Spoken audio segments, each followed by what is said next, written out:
হরে কৃষ্ণ। নমস্কার বন্ধুরা, কেমন আছো? নিশ্চয়ই ভালো আছো।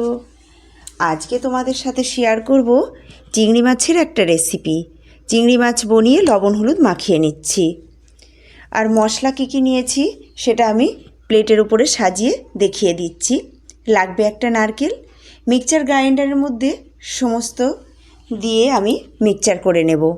তারপর নারকেলটা কুড়ে নেব। কুড়ে মিক্সচার গ্রাইন্ডারের মধ্যে দিয়ে একটু বেটে নেব। বেটে নারকেল দুধটা বের করে নিতে হবে। কড়াইতে সর্ষের তেল দিয়ে দিচ্ছি।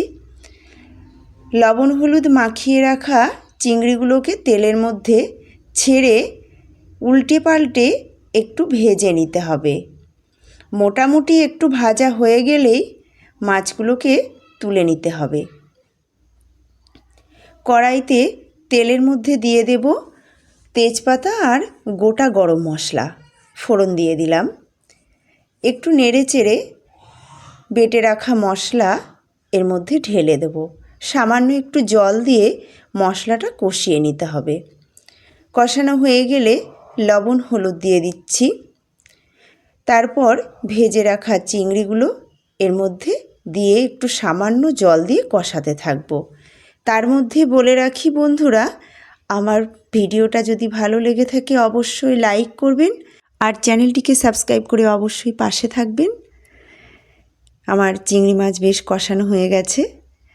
এবারে বেটে রেখেছিলাম নারকেল, একটা সাদা কাপড়ের উপরে সেঁকে দুধটা আমি বের করে নেব। নারকেল দুধটা তরকারির মধ্যে ঢেলে দিতে হবে। ঢেলে দিয়েছি।